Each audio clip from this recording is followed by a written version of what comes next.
So we got about halfway through. We're going to pick up today on slide 33, which is keep up with your education.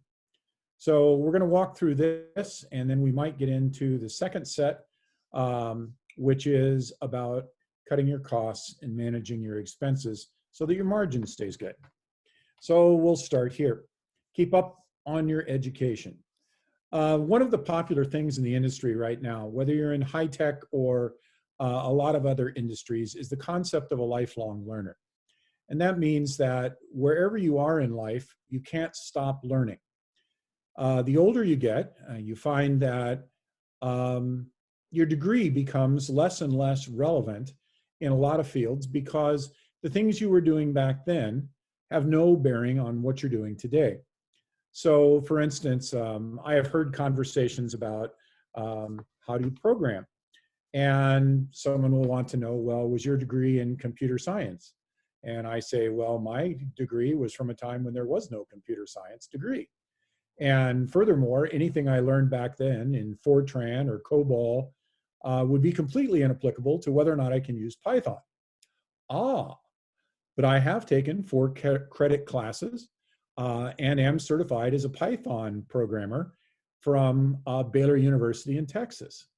So the concept of a lifelong learner, whether you're in real estate or science or business, is a really important concept. So for real estate, we know there's a part that has to be kept up on, and that are all the changes in the law. And Mark is here, and he is the broker of record and has the responsibility to make sure that we keep our agents educated on the changes in the real estate law in California.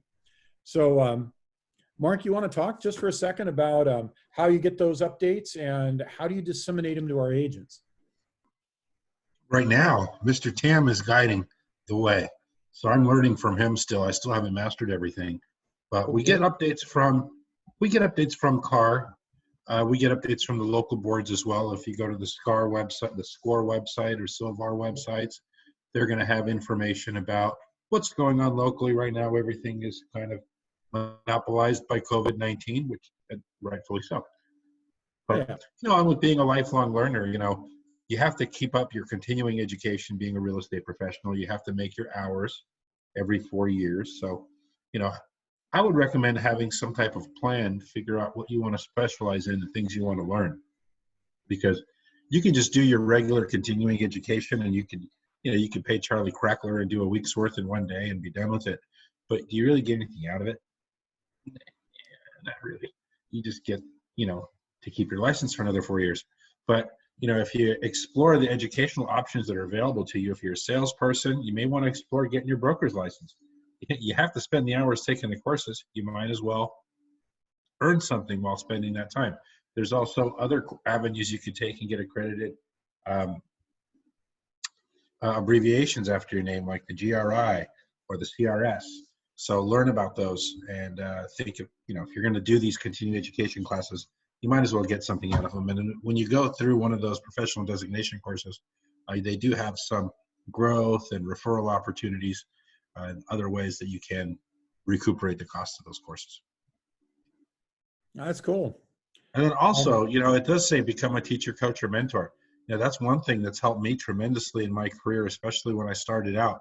At first, you have a little bit of success and then the team leader approaches you to teach some classes. And I learned I learned more teaching classes than I do being a student in classes. So think about that and think of the things that you can share with your fellow agents and embrace that, because it will help you in your business, because it'll help you think about things that you normally wouldn't. That's good points. Definitely, I've noticed as well, anytime you teach something, you learn it at a different level than you do when you're just sitting in class or trying to put a class into practice. So being a lifelong learner, going out and teaching, there's a value to education. And I would almost say there's a value to any education. So, if I pick acronyms to go behind my name, I was actually thumbing through a brochure the other day on a PhD program. Actually, it's EED, education program, doctorate out of University of Southern California. And got thinking about that and how would it fit with my other, acronyms behind my name. So, I'm already AABA-MAMA. So that's a Abba Mama. And I don't know if Abba Mama Ed, sounds really good or not. But anyway, it does help to have the certifications, and you never know when you're going to need them. There was a time a few years back where I could have traded one of my certifications at the state of California for a whole new different job set. And I had not used it since the certification was given as a life certification back in the early 80s, which is a long time ago. So yeah, getting those education pieces, and also you learn something from pretty much any time you go to a class, whether it's in real estate or something else. You can take philosophy classes and it'll help you with oratory and ways to think about things and how to overcome your own personal roadblocks. There's all kinds of things. So education's important. We've only got 2 people on the call, looks like, besides, I think we have you outnumbered between Olivia and Mark and I. Jarapa and Brian, any thoughts on the subject? How are you guys doing with continued education?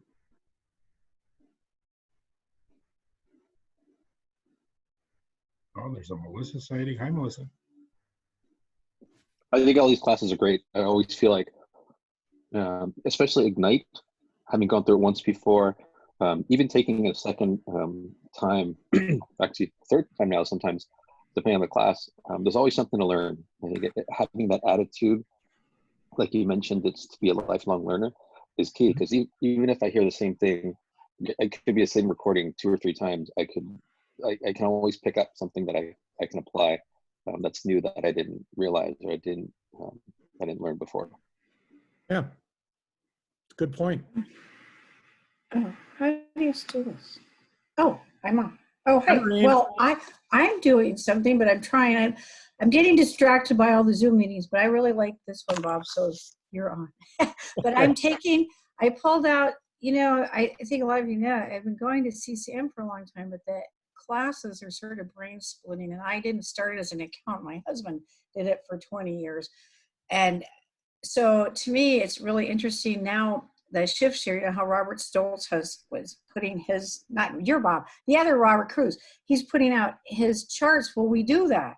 Well, you can make your own from Esri. And so I just did a whole shift share, but it's a lot and it's great to learn, but now I want to present it. So I've actually been going through to try to take the other 2 tests. And so I have all my books out. But I think really what I good. like you do here is it's different to, even when you take it, but to present it, not just to present it and talk out, but have people interact. I think that's important, and that's hard to get what the other people are interested in. So I think that's the hard part. That's awesome. Very good. Yeah, don't get me and Robert mixed up. He's the pretty one. Anybody else? How are you doing on your educational goals? I kind of want to touch base on what Brian said, and I kind of feel the same way. I always kind of use like a sports metaphor to kind of get across my messages, where if you're a rookie, the game happens so fast and things just are flying by, and it's a little bit daunting with Ignite and Bold. And then, as my 3rd year now, things kind of with practice kind of slow down a little bit because you're putting more into your craft and more into the practice, that the game kind of slows down a little bit. Yeah. So I kind of feel that now, once I'm getting acquainted with the 3rd time or the 2nd time, having done a bit, I'm kind of grasping, not just flying by as fast for. Yeah. Things seem kind of at a different level, don't they? Yeah. I find that every day. There's things I learn about command. There's even things I learn about the Google Suite because I've intentionally stayed away from it until I got here. So, there's peculiarities about the way Google Mail works, Google Calendar works, and it takes time to learn it. And you learn, oh yeah, so that's what this menu is here on the side. You kind of get it as your skill set grows. build on top of that. Cool. I'll add to what Brian and Kenny said as well. I did my second bold this last round, and I like repetitive learning because I feel like it sticks more and I get more out of it, kind of like what Brian said, that you pick something up new each time. But the other thing that I personally experienced from sorry, it's my Shih Tzu, from the first bold to the second bold was the content itself didn't change, but changed between the two classes. And so I experienced it with different eyes and ears the second time around. Yeah. Good. That's good insight. Okay, so we're all committed. We got to be lifelong learners. And we continue on from there. So the next is be a student of the market. They talk about this as an everyday commitment.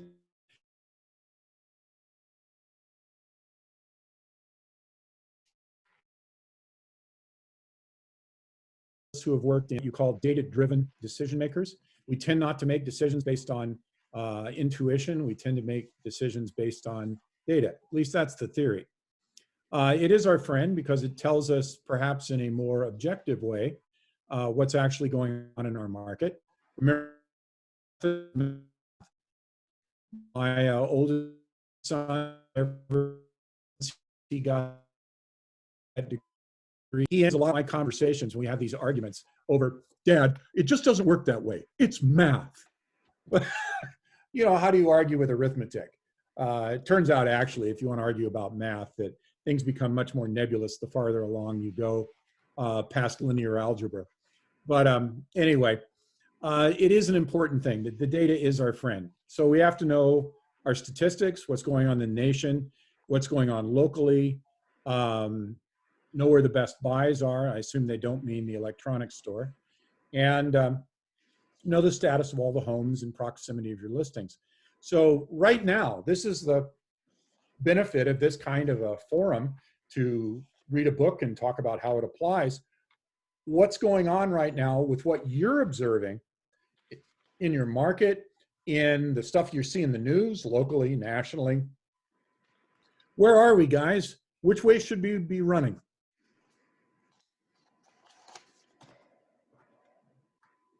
Well, I guess Mark ran. He went that way. So I don't know which way the others are. Oh, he came back. Okay, good. Well, We there's a ran lot to the of left. We ran buyers. to the left. A lot of And to the buyers. hills.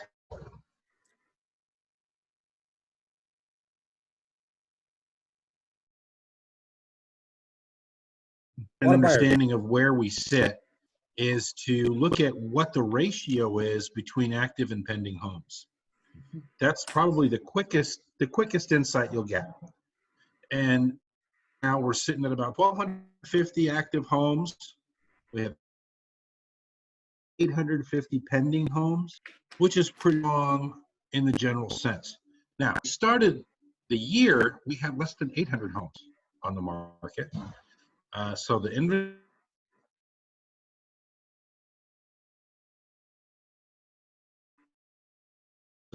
inventory in our area at around 7 is nothing.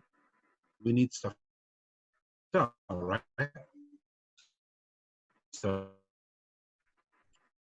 it needs to be here listings for us are almost assured commissions because they are going to sell, and with the ratio being almost 1-to-1, right?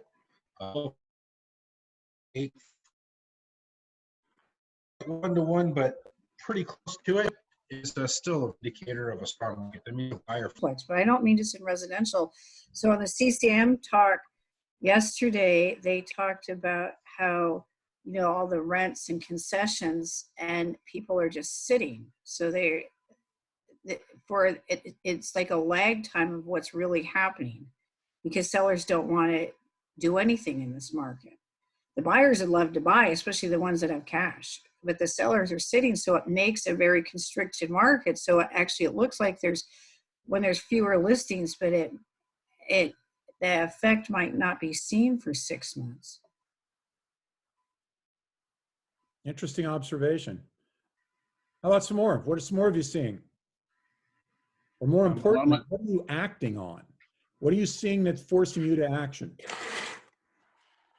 Go ahead. A lot of my buyers are cautious and also keeping their eye on the inventory as well, because they've also taken a hit from the on the stock market. So their portfolio has been a little bit of a dip and a dive. And so as they're patiently waiting for it to recover a little bit, they're venturing out from Santa Clara County to now Pleasanton, Fremont, and kind of venturing out there a little bit more to see if their dollar stretches, as long as the schools are also top notch. Interesting. I noticed on my bicycle ride this morning, there has been one house for sale on my morning route at 6 a.m. And today I noticed there are 3 now for sale. There's 2 new signs up for houses for sale in my West San Jose neighborhood. So something's happening. How about others? Cupertino schools, Bob? No, I'm not. I'm in Payne schools, which is what? Moreland. Moreland, yeah. Yeah, that's me. Anybody else? Okay, let's move forward. Okay, next one is be a media, a spokesman, a speaker, a resource, writing articles, speak at town meetings, speak to businesses, put up data insights, start a blog. Okay, this is getting yourself out there, right? You want to be someone who has a brand identity as an agent, as a real estate professional, as just a super nice person. Those are all important things to have in there with it. So have any of you started something new? I know a lot of you, because I kind of keep an eye on what's going on some of you, of your postings, if you happen to be my friends. And what's new? What have you learned recently that you didn't used to do on your postings, on your opportunities to get yourself out there? Anybody trying anything different? Anything new?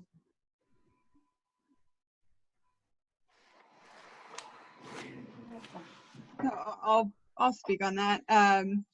Cool. Bob, you had the project class. Was it yesterday? I feel like the days are blurring together. After Ignite today, I felt inspired by the social media part of Ignite, and so I used I don't know if you can see that. Oh my goodness, you did! That's awesome. Yeah, so it literally, like, the 30 minutes that I had lunch, and then I had 30 minutes before this started, and so I literally, it's just a twinkle in my eye right now, but I am starting to create something that will be new and a project and a journey. Awesome. Man, that makes me feel great when somebody actually takes the skill and puts it into effort. You are the A+ student from that class. Absolutely. Well done. Cool. Anybody else trying anything new? Yeah, Stacey Merrill posted this really great resource on a calendar of how to really space out your social media post with purpose and intentions, and then so that way you're not just inundated with just real estate force feeding 24/7. So, where it's a particular resource, if it's your family, if it's some kind of humor, and then obviously you mix in back in work. So then I've been trying that just this week to mix things up a little bit and provide a little bit more depth to, from my background, and also giving that a shot of trying social media as another avenue to kind of have another outlet. Excellent. That's neat. Social media is tough for me. I used to work for Facebook. Ironically, it's something that by nature I almost never do. It was used, for me, Facebook was useful because it replaced my Rolodex and my, 6 friends scattered across the world. Wow, we could stay in really close touch. Then I worked at Facebook, and everybody wants to be your friend at Facebook. So I ended up with literally something like 1,000, 1,500 Facebook friends.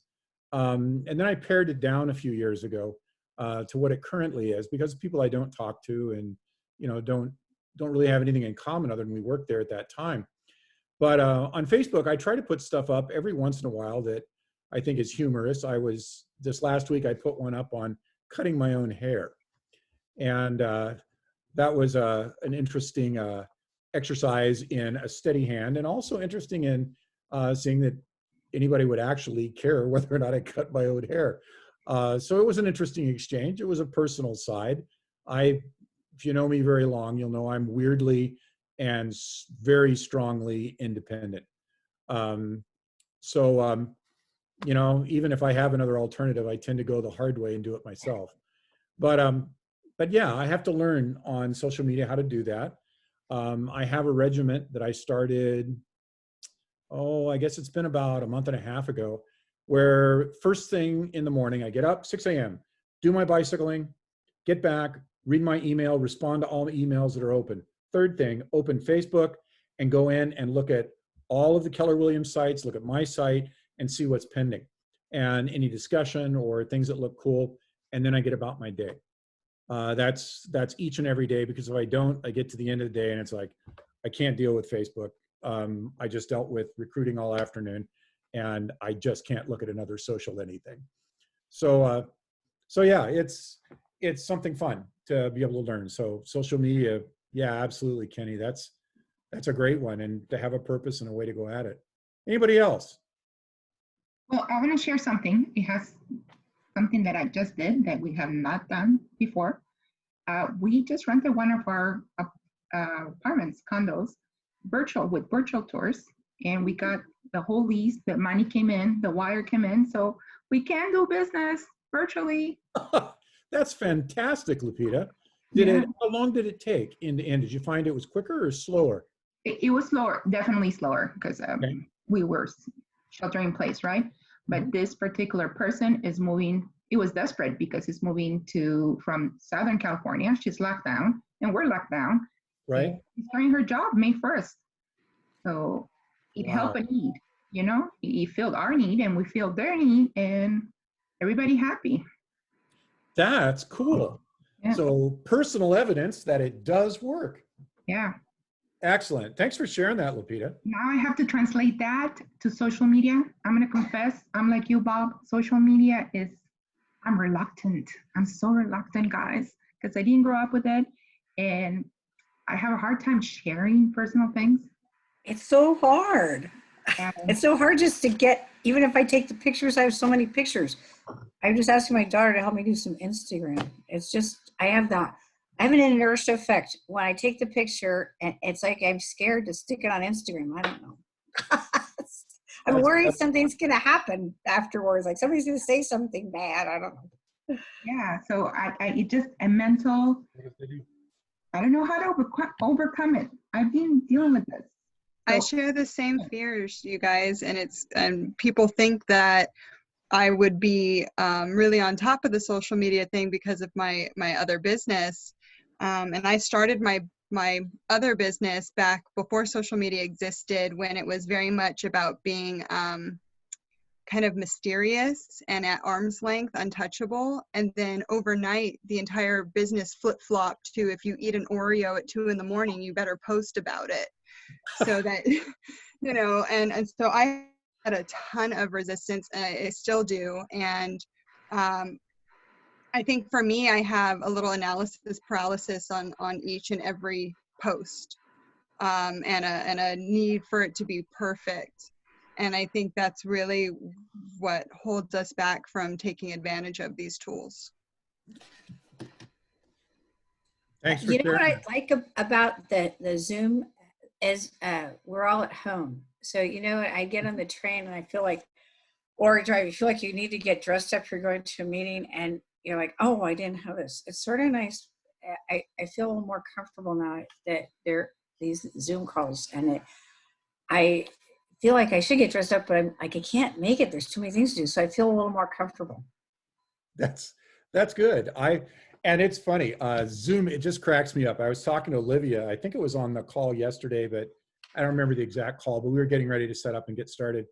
And I said, yeah, I'm getting really used to this, dress shirt with collars and sleeves and sweatpants and sandals. You can't see that part. So you really, you get this formal part up here and you get the, whatever's comfortable elsewhere.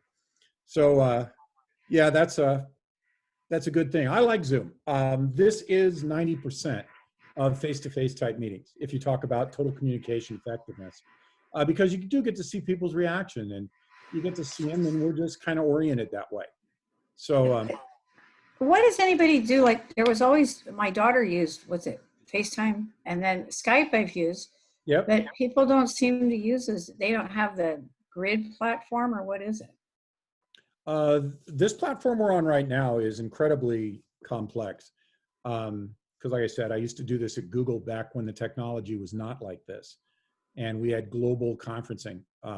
This is a great platform to have this many people working over home internet speeds and to have no more freezing cutouts and drops than we have. This is a fantastic system. So what's the difference in this and Skype or FaceTime? FaceTime's Apple only. Yeah, You could run multiple people. So there's they're all differentiated as companies for a little bit different angles. Zoom, I love this one. I see no reason to change, but I use Apple back and forth to my kids in Texas and UC Davis. It's whatever's handy. Okay. Can I also address to Lupita real quick what she said about social media and having kind of like a roadblock, so to speak? I think for me, like, I'm very much a very private person as well, Lupita, and if you take the same bold approach to social media, that might also help you. But you're able to, at least on social media, share what you feel most comfortable, and the consistency is probably the hardest part. So if you want to start with, like, say, 2 posts a week and be consistent about that, and share what you only feel comfortable. Like today, like I shared, for somebody who just needed 4 minutes to kind of hit the reset button. And I shared of the opera singer, Andrea Bocelli, singing Amazing Grace. And I just hashtag with moment of Zen. So, and I said in the post, if you need 4 minutes to hit the reset button today, here you go. That's awesome. And it was as simple as that. Another share. Sorry, Melissa. Is it okay to share somebody else's podcast that I find interesting? Sure. Yeah. That's G-rated. they'd be thankful. A lot of podcasts, which are amazing. I was just going to add, for anyone who's like maybe isn't sure on like content, because that's where I run into roadblocks a lot. I literally spend the majority of my day like at my desk, and I'm like, what am I going to post if it's not somebody else's content? My cousin just joined a 30-day challenge, and the challenge literally walks you through what you're going to post each day. Her 30-day challenge is called Being a Mom. And every day she posts something about being a mom. And she's gained quite a following of other mothers that maybe felt alone or afraid to talk about some of the things that she posts. Her daughter has autism. And so she's really reached out and created a community just by doing, she's on day 10. It's just day 10 right now. I'm looking at it at this moment, and it's just beautiful. And so great. Yeah, that's a great suggestion. Alan sent one out too. I'll see if I can find it and forward it. It's like a 30-day calendar to walk you through different types of postings if you're having trouble with coming up with what to do. Unfortunately, I used it for like 1 or 2 times and then got busy on other things. So I got to go back to it. But if I find it, I'll send it out to the group. there's a ton of those on Pinterest, and you can find ones like really tailored to you if you want it to be family life or if you want it to be something that talks a little bit about who you are. So You know, the first of the month is something that's your favorite color, the second of the month, your favorite food, and things like that. Cool. Thanks for the resource. Okay, let's press on.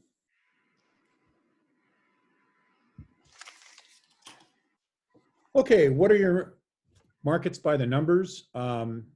These are all available, right? You can look these up anytime you want them. Right now, Mark's given us kind of a picture of a market where we're balanced a little bit between, you know, inventory and demand. I'm seeing different things. I don't know where the trend is going to drop, because I don't know how many of these are outside of a standard deviation from the line. Anecdotally, there are now 300% of the houses in my neighborhood loop where I ride my bike. It went from 1 to 3 on just that loop of houses for sale. So let's keep an eye on this and keep reporting back to the group as we go through this, because this is not a class, this is a book club. So it's supposed to be more discussional and interactive than a lecture. Mark, would you happen to know what the numbers from last year to this year for the month of March, if it had a drastic drop in either pendings and sales? Mark, you got to take yourself off mute, buddy. Aha, I'm back. Yeah, no, I don't have it off the top of my head. I know last year in general, our inventory was climbing, but it was also around 1,100, between 1,000 and 1,200 around there. And then it climbed through the summer. But then after summer, like September, October, it's when inventory really started to fall. And the new year of this year started with less than 800 units. Okay. Exactly how many they had, I don't know off the top of my head.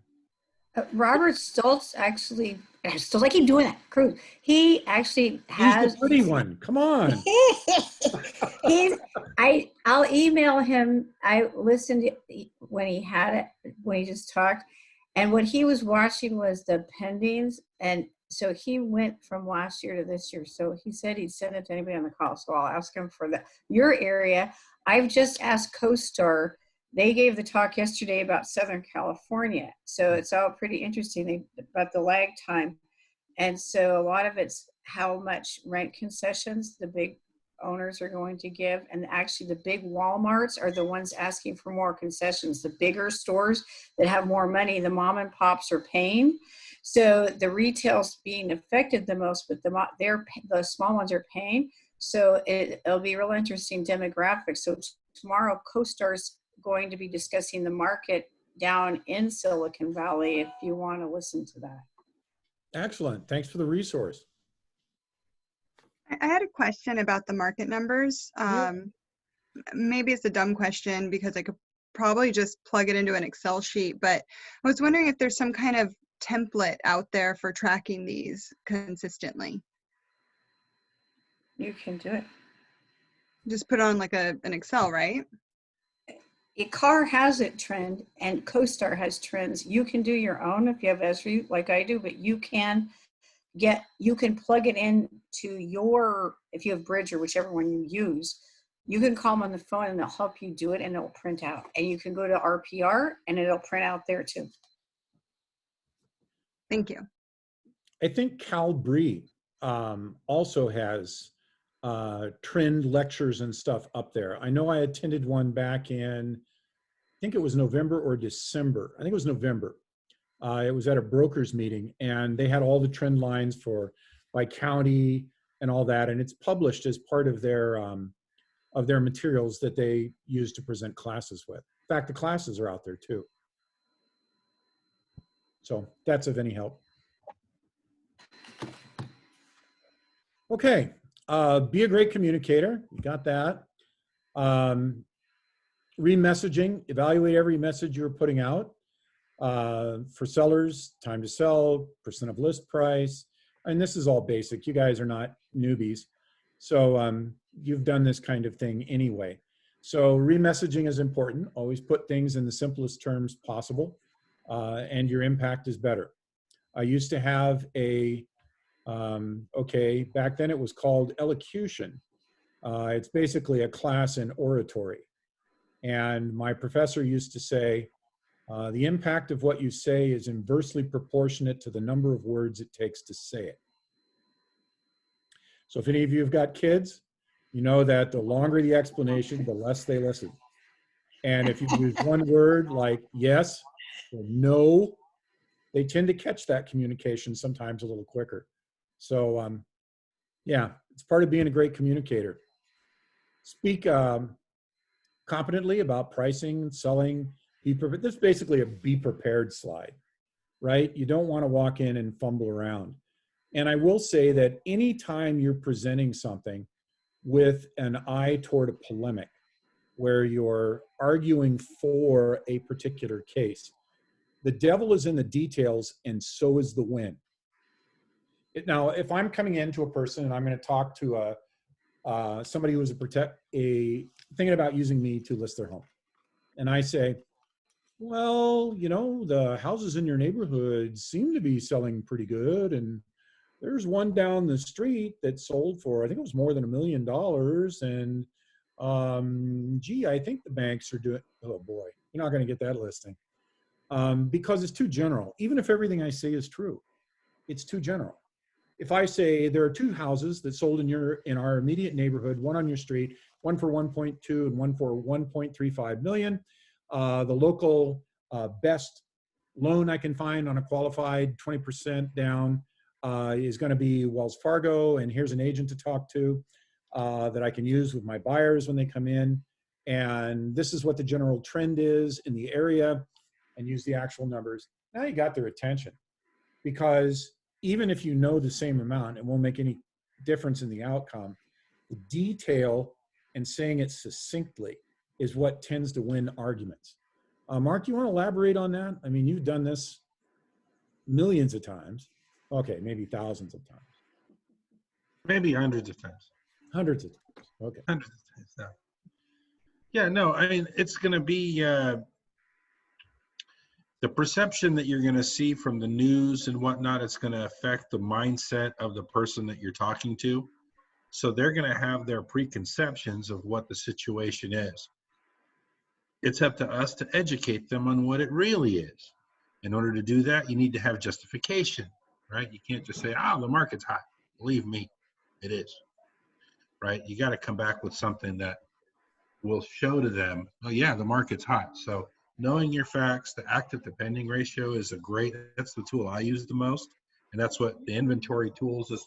It's what I say when people are questioning what's going on. And that's pretty much, knowing those facts helps. So today, if someone says, oh, should I not sell or should I not? You go to the indicators that say, well, the inventory is low and there are people buying. You got 8+ pending listings. So there's people in the market. People are, so the perception isn't necessarily accurate. People are making moves. Make a move, it's not as bad of a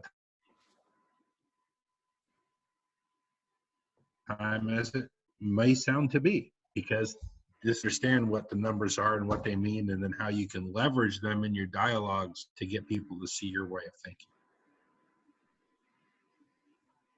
Good point. Does that make sense? Yeah. Okay.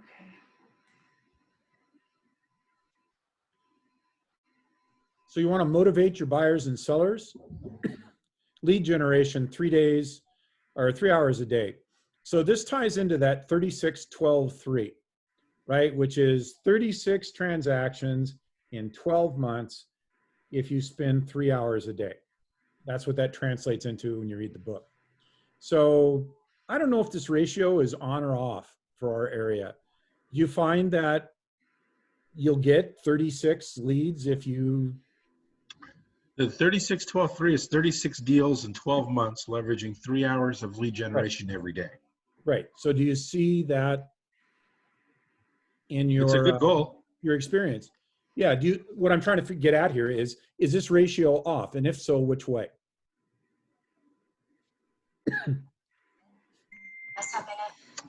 It's tough to say that it's off. 36 transactions is 3 transactions a month. Is that doable? Absolutely doable. There's agents that do it all the time. Do most agents do 2 transactions a month? No. So is it real? I mean, it's doable, it's realistic, and those that are really focused on their lead generation can definitely achieve these numbers. I know guys that do over 100 deals a year. Yeah. You know, so it's doable. Yeah, I remember when Alan Wang hit 100. Right. You know, I wasn't really even thinking hard about real estate back then. I was too busy, sucked into my engineering roles. And but I remember when he hit 100, and I remember with the year he got 80, and that was a big deal for Alan. So yeah, it's doable, but the commitment, the tough one's the 3 hours a day, and a lot of that has to be all focused. about knowing what to. It's all about kind of having what to say, and this kind of all kind of together, right, to what we're talking about.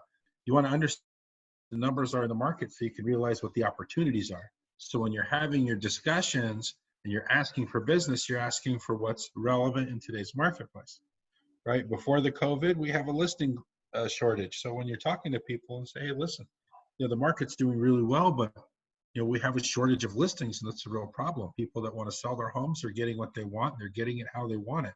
If you know anyone that wants to sell, it's a great time to sell. Who do you know that wants to sell their house today? And go from there, right? So today, right now, you know, what's the situation? We have fear in the market, right? If you're talking to people that are maybe considering buying, that may have been on the fence, it's like, listen, you know, there has not been fear in the Silicon Valley real estate. This is your opportunity. I know there's sellers out there that will take less. 3 months ago, that wasn't the case. And believe me, in 2 months when the SIP is lifted, I don't think it'll be the case again. This is your opportunity. If you're thinking about buying a home, to really kick it into gear and find that, you know, seller that may be a little scared, maybe someone who just lost their contract, lost a buyer for COVID, their mental state's going to be a little different, right? If you have buyers looking for opportunities, maybe you want to put those two together. Say, well, listen, this guy just lost the deal. They were at 1.2. Maybe they'll take 1.15 from a motivated buyer now. That wouldn't be in play 2 or 3 months ago. So, no, those are your opportunities. So when you see those opportunities and you're talking to your sphere of influence doing your lead generation, you have what to pitch. You need something to pitch. So think about that and think about a way to implement that into your conversation so it's not such an to get people to ask you about the market, right? And normally people, you ask them about their job, they'll ask you about theirs. Cool. Let's do a quick survey. Truth time. First, we're going to take a pledge, and the pledge is we're not going to share information outside of this call, okay, and the people on this call for this data. But here's it's 3 fingers, yeah, like and that. The data we're about to receive. Yeah, We're gonna do make us sincerely grateful. Yeah, that works. The pinky promise, what's that? Yeah, pinky swear. That's this one. it. Okay, so here's what I want to know. Reality. How many hours a day are you actually doing on an average week for lead generation? Now, be honest. So I'm going to start, since I am a recruiter, right? That's, if that's not my major top thing, it's within the first 2, and the second one doesn't count. So I am a recruiter. That's a huge piece of my role. And how many hours do I spend a day? 2. Now I get that average a little bit bigger because I work some on the weekend with calls I can't do during the week when I set up appointments to talk to people. But I wish it was this. That's what I should be doing according to Keller Williams. And it's this. So the question is, why aren't you doing this, Bob? Which is kind of what my MAPS coach says. And I said, because the tyranny of the urgent is taking the place of the important. I am inundated. I can't believe how much detailed problems there are in operating our building, our printers, our key access systems. And although I've got folks who work on that, Olivia and Stacy's awesome, but oh my gosh, the number of spreadsheets and reports, and now regional wants new reports in a new way, in a new spreadsheet with different data, but it doesn't match the other spreadsheet, but I still need you to keep both. And I find myself bogged down to the point where 2 to 4 p.m. is the only time reliably I get to recruit. Now tonight it's going to stretch all the way to 7 p.m. with appointments I've got later in the evening. But it's brutal. I should be doing this. Our office needs this, and I'm doing this. So I'm looking at ways to reduce the tyranny of the urgency and try and get to what's important, which is the recruiting. So I'm bearing my soul. Who's next? Don't answer email till noon. I do my email at 6 a.m. That's right after my bike ride. But yeah, That's the, and then that's the Slack, killer of the day. then Slack gets you, and then the IMs get you, and then Slack comes back, and then you've got a bunch of small deliverables, and there you go. So yeah, have to do something. That might work, Mark. So Mark, how many hours do you spend generating up business? 0? Not enough. Not enough. Okay. Fair Definitely enough. not 3. Maybe Okay. an hour if I'm lucky. Yeah, it's brutal. Especially now. Okay. I'm super lazy with it, like super. And I'm supposed to be on vacation right now in Florida, so that's kind of halfway in the back of my psyche too. I'm supposed to be jumping on a cruise ship, but That's easy. Stand in I your may never closet, jump on a turn up cruise the ship heat. again. How this So stuff's it going. feels crowded. Turn up the What's steam that? in the shower. Turn up the steam in the shower. Invite your whole family to stand, well, fully clothed, in the bathroom with the shower, and let the heat and the humidity build up, and you just play like you're in Florida. Play a Disney record in I the just sold the background. house with a steam shower. This is funny. Can I add something positive? I think I Absolutely. doing the same. I think I brought up my dilemma before, which my Excel sheets go like out the door, and I collected. I wanted to do the studying, and I have the same thing with the emails. Like I said today, I'm turning them all off, just like Mark said. But I've been trying to get my family to work with me forever, and which hasn't really worked out. I'm trying to find an office person, and it doesn't work out. I just need the help. But what helped me yesterday was my daughter Hannah, who comes in for an infusion. We have a lot of medical things we have to do. So I'm doing that, the medical things, and the medical insurance, just like you, Bob. And it's like it's gone on. They canceled things there, so I'm like, I've got to stop. So I asked Hannah to come in, and she's the one that actually made me focus, because I must have 20 folders of places I want to search. She goes, no, you have too many. Just stop. You're just doing this. And I'm like, okay. So we were talking today about jobs and education. And so we came back and I said, okay, they're going to have this talk. I want you to listen, but let's just focus. So we're picking only one. And you have to realize there's like 20, but people don't want to sell. So I have lists and lists of people, but I want to go be specific on maybe who I could get to sell, which is the hard part. I have a lot of buyers.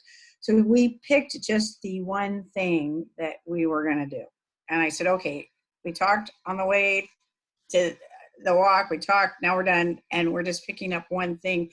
And I said, okay, I'll do the buyers another day, but I really want to do this Instagram. And so I'm going to do that on Friday. So that's what I decided. Good for you. Just one thing. Excellent. Anybody Follow else? for follow. On Instagram, follow for follow. Oh, yes. Oh, okay. And I'm going to call you, Melissa, so you can call me. Absolutely. I I'll got do you. it. Maybe you can do a join me on the phone. Sure. Yeah, no problem. Too funny. Excellent. Anybody else want to share? Not enough generation. It's been overwhelming, actually. I have 2 small ones. I've been homeschooling, and we're learning a lot, but not enough generation. I need to step it up, definitely. Cool. I don't want to share, therefore I will. I have definitely not been doing enough. And I could literally go down a list of all my reasons, but like we say in bold, you can have reasons or results, not both. So I won't do that. But I am realizing that one of the issues I'm having with lead gen is that I'm not time blocking it and I'm not tracking it. It's kind of just happening sporadically throughout the day. So, and kind of, I guess I'm lead genning more on a reaction type approach than, time blocking and focusing and doing it that way. So yeah, that's definitely a change that I can make. That's a good insight. I find time blocking is everything. The greatest interrupter to productivity is constant interruption. I took weeks to write that class on project management. And on Friday afternoon, I looked at the class I was going to deliver on Tuesday of the next week. And I thought, this doesn't work because it's too teachy. It's too much about project management and not enough about how does an agent get their job done. So I trashed it on Friday afternoon. I literally said, I need to burn the boat. I pushed delete. And that was a 60-slide class that just got deleted. And you say, well, gee, Bob, you should have kept. Now, if you keep it, you go back to it. It's too easy. So I completely rewrote the class Friday night, Saturday, and a little of Sunday, so that when I got to Tuesday, it would be something that actually made sense. But if I had done that and tried to do everything else that I normally do during a day, I'd still be working on it. I'd never have finished it. I'd have had to deliver a class that talked about predecessor-successor relationships and the flow of multi-threading different critical paths through a common waterfall project in lieu of using something like Agile to use Teams, and everybody would have gone, oh. Oh, I would have liked it. So yeah, I think, Melissa, you hit it dead on the head. You have to set apart time blocks. Mine's 2 to 4, and why is it 2 to 4 instead of 1 to 3 or 3 to 5? Because when I was doing that real mass calling when we were heading up to the grand opening, I hit between 300 and 400 calls in the course of 2 weeks, just dead cold calls off the list. And what I found was the block that went 2 to 4 is where I got all my positives. If I went before that, I got too many didn't answers. And if I went after that, it was, I don't want to talk to you, I'm busy. But I found that 2 to 4 was a magic time for me.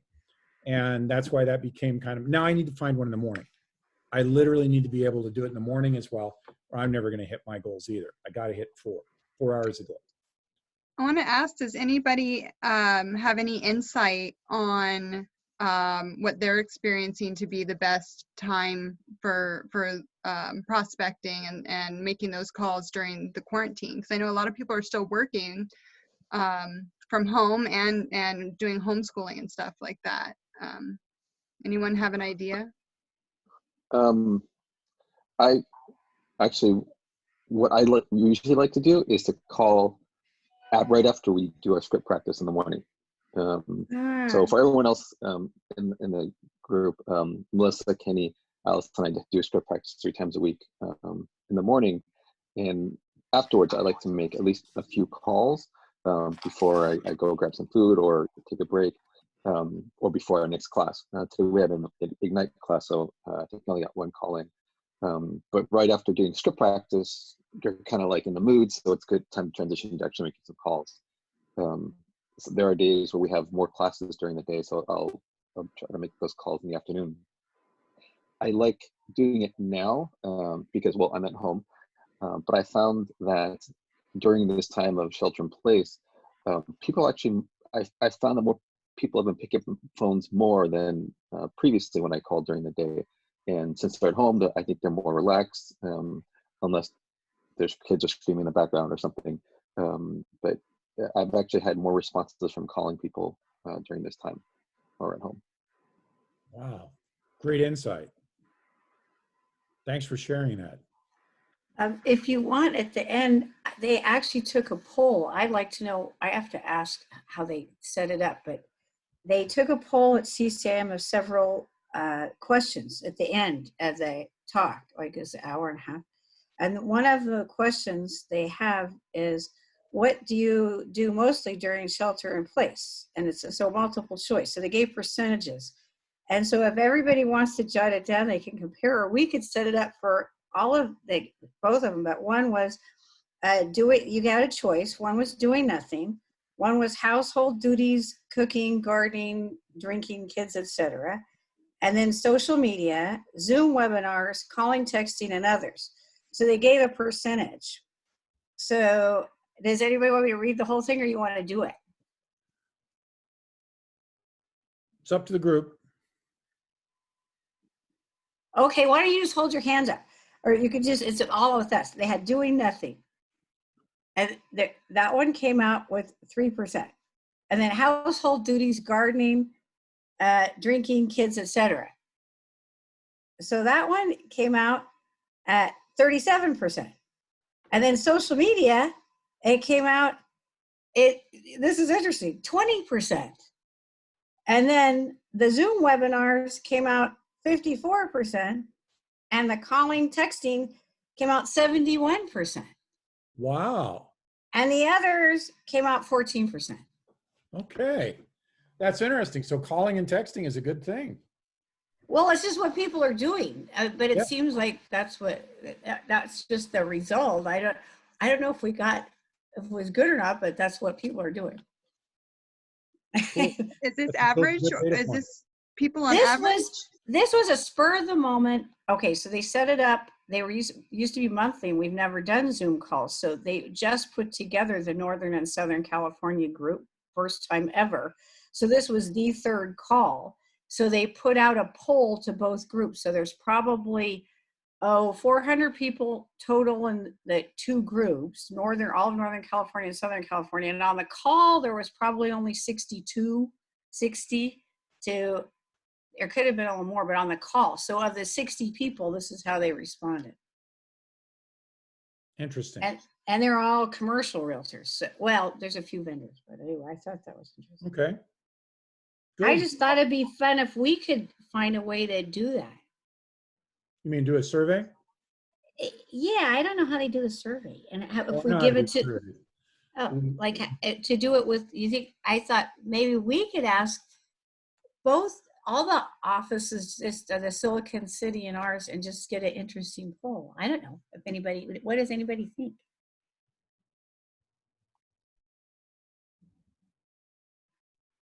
That was a big response. I guess that's a no. So I tell you what, no, this is a good example. Let's use this as a case. What do you do with things like that? See, that's what went over well. No, don't give up there, Maureen. That was still a good thing to share. You gotta One, wake everybody up first. You need to make like a loud noise, a whistle, something. put it into an email with the suggestion and send it to your triumvirate, which is Stacey, Olivia, and myself. Okay, as kind of I a love your leadership team. vocabulary. And yeah, well, that's what happens when you used to teach Western civilization. I love it. My brother. No, I actually knew Cicero.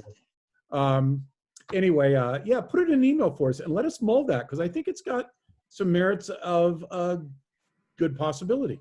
Well, the reason I liked it was that everybody answered, and it was anonymous, so only really the host. So if I like us talking about it with a small group, it's 10. But if we really wanted to see what was working in the whole company and what people liked and what was really getting in their way, I mean, it's hard being a mom and you have these things to do. You have to get ready. And, they talked about nurses. So they're talking about a whole new lifestyle.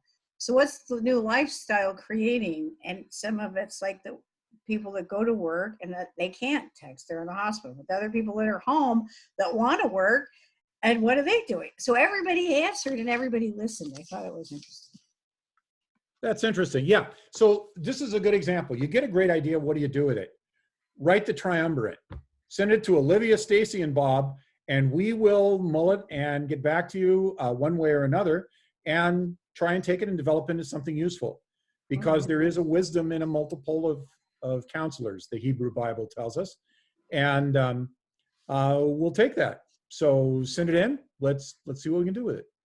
Okay. And Mark, I'll have a balloon go off next time. Everybody else. Yeah, shoot a gun, and then everyone will get The gift. Okay, so we're at the top of the hour now, and I am punctual, if nothing else. So we moved slowly today as far as through the materials. We'll finish this section next week. I've asked Olivia to just schedule this every, what is today? Wednesday, from here to eternity. So we don't have to end on a certain date. We want to do what's meaningful. Please give me feedback if you think it's going too slow, too fast, you want to talk more, you want to talk less, so that we keep adjusting it and keep saying things during the meeting. This is really good if it is completely interactive and it's got the right mix. So let's keep solving for the right mix and make sure this stays a very meaningful activity. So the only thing we have to do on this one before we post it is, Olivia, we have to take the confession portion out, because what goes on in the confessional stays in the confessional. And then we'll just edit it back together and away we go. Yep, I'll edit that out. Thank you so much. One more time. Very just good. Thanks, you guys. This was a great session. We meet again next week, and we should finish this section and be ready to get going with the second. Well, Peter, you had a question? Yeah, I just wanted to ask Mark if he can say his speech again. So the answer to the question, how's the market right now? What is your answer, Mark? Good question. No, right now the market is, my answer to that question is the market is really unpredictable right now, because nobody sees the future. But what I see is the numbers, and what the numbers are showing me is you still have people in the market doing transactions. We have 1,247 active listings. We have 848 or 849 pending listings. So we're looking at still almost 1-to-1 from active to pending, which is a sign of a very strong seller's market. So, you know, people are still transacting real estate. It's working differently, but it's working.